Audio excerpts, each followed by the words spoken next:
नमस्कार दोस्तों, स्वागत है आपका हमारे इस चैनल धूप धुनुची आरती में। दोस्तों, आप लोगों ने कहा था कि देवी पूजा के लिए जो अष्टदशांग धूप होते हैं उसके वर्णन जो है शास्त्र में किस प्रकार से किया गया है और किन वस्तुओं को लेने को ही कहा गया है। मतलब उन वस्तुओं को लेकर ही जो है अष्टदशांग धूप बनाना सबसे श्रेष्ठ होगा, इस बारे में कहा गया है। वैसे तो देखिए कई जगह पर इसके कई तरह के वर्णन मिलते हैं, पर यहाँ पर मैं जो है आगम जो रहस्यम है यानी कि जो आगम ग्रंथ है तो वहाँ से जो है मैं आपको देवी पूजा की ये विषय में बता रहा हूँ। वैसे ये आगम ग्रंथ जो है ये शक्ति पूजा के एक संपूर्ण ग्रंथ है, यानी कि शक्ति पूजा के हर उस विषय के बारे में इसमें बताया गया है। हर उस चीज़ का जो है ना सूक्ष्म से सूक्ष्म चीज़ों का यहाँ पर वर्णन आपको मिलेगा। तो मैं इस आगम ग्रंथ से ही आपको बता रहा हूँ कि अष्टदशांग जो धूप है जो कि माँ को अगर आप करते हैं तो उससे जो है माँ बहुत ही प्रसन्न होगी। और ये क्योंकि आप लोगों ने कहा था कि किसी शास्त्र से अगर आप पढ़ के सुनाते हैं तो बहुत अच्छा होगा।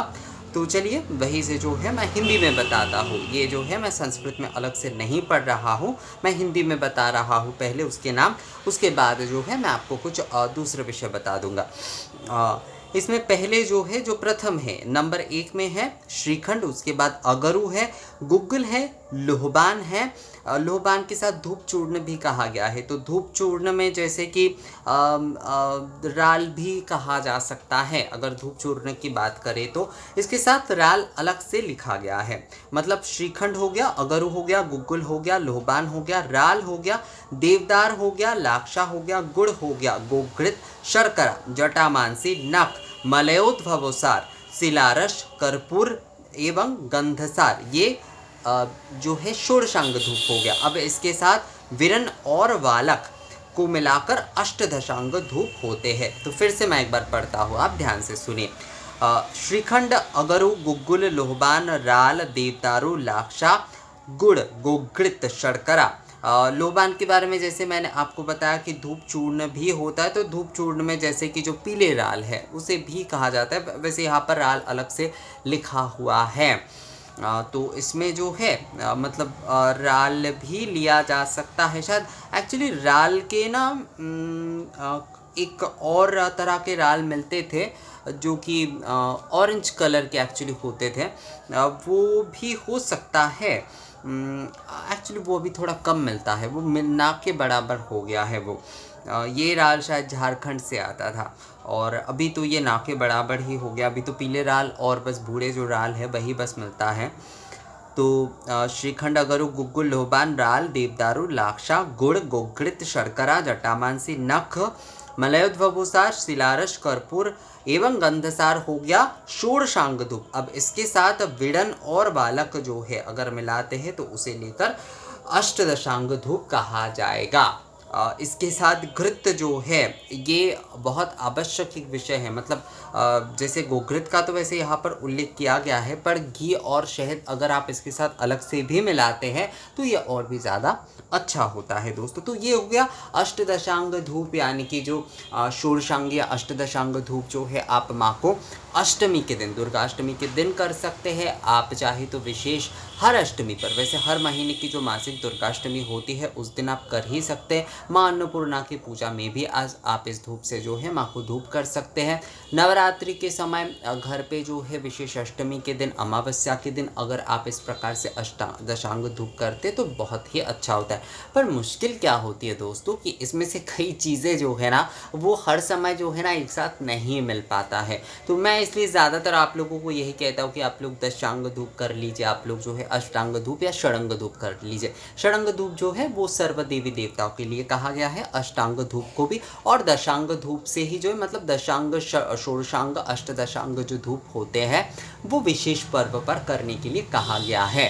पर नित्य पूजा के लिए सबसे अच्छा होता है षोडशांग धूप, अष्टांग धूप। वैसे सप्त धूप आरती भी होती है।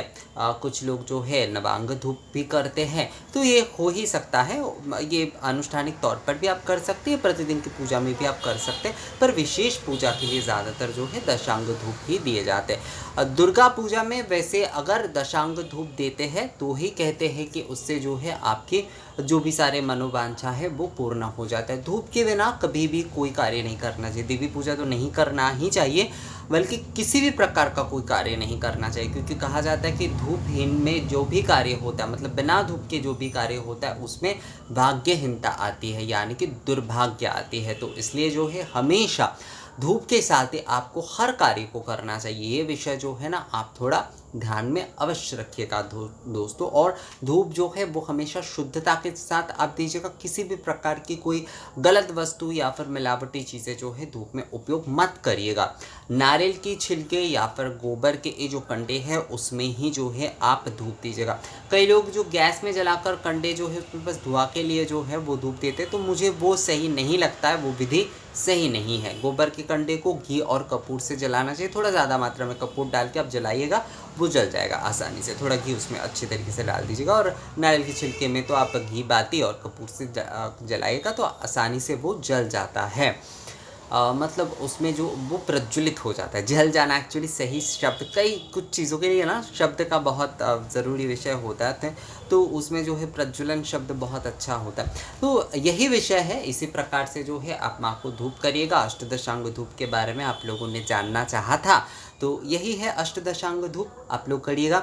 दशांग धूप के ऊपर, षोडशांग धूप के ऊपर ऑलरेडी जो है वीडियो अपलोड है, आप उसमें से कर सकते हैं, या फिर यहाँ पर जो भी सारे विषय दिए गए हैं, मतलब अष्टदशांग धूप जो है वो एक कंप्लीट धूप कहा जाता है। तो उसमें से 10 वस्तु जो आपको मिल रहा है आसानी से, उसे लेकर भी आप जो है दशांग धूप माँ को कर सकते हैं। इसमें भी जो है किसी भी प्रकार की कोई समस्या नहीं है। इसमें से 10 वस्तु अगर आपको मिल जाता है कम से कम, तो उससे ही जो है आप माँ को धूप आदि सेवा आदि पूजन आरती ये सब कुछ आप कर सकते हैं उस धूप के माध्यम से। वैसे एक जीजी ने मुझसे सवाल पूछे थे कि वो दशांग धूप आदि मतलब अष्टांग धूप से आरती करे या ना करे। हाँ, आरती कर ही सकते हैं अष्टांग धूप से, उसमें कोई समस्या बिल्कुल नहीं है। पर आरती में जो है अगर आप गुग्गुल राल और घी कपूर से उसके साथ थोड़ा सा अगरू आप लेते, इससे ही अगर आप आरती कर लेते, जो कि सुगंधवर्धक, वैसे तो धूप के सारे वस्तु ही सुगंधवर्धक होते हैं, पर यही सारी चीज़ें मतलब राल गुग्गुल अगरू से घी से ही अगर आप कर लेते, अगरू ना भी मिल पाए, केवल राल गुग्गुल और घी से भी जो है आप धूप प्रज्वलित करके उससे आप आरती कर सकते हैं। तो अष्टांग धूप से नहीं कर सकते ऐसा मैंने कभी नहीं कहा। अष्टांग धूप से, षडंग धूप से भी आप कर सकते हैं, पर ये मूल रूप से निवेदन सेवा आदि के धूप में मूल रूप से दिए जाते हैं, जो धूप निवेदन आदि होते हैं। आरती के लिए आप केवल राल गुग्गुल का इस्तेमाल करके भी आप धूप कर सकते हैं दोस्तों। तो दोस्तों इस वीडियो में इतना ही था। आप लोगों को ये वीडियो कैसा लगा मुझे कमेंट्स करके ज़रूर बताइएगा। अगर ये वीडियो अच्छा लगा है तो इसे लाइक और शेयर भी ज़रूर कर दीजिएगा। मिलेगा आपसे अगले वीडियो में नए जानकारी के साथ, तब तक के लिए नमस्कार।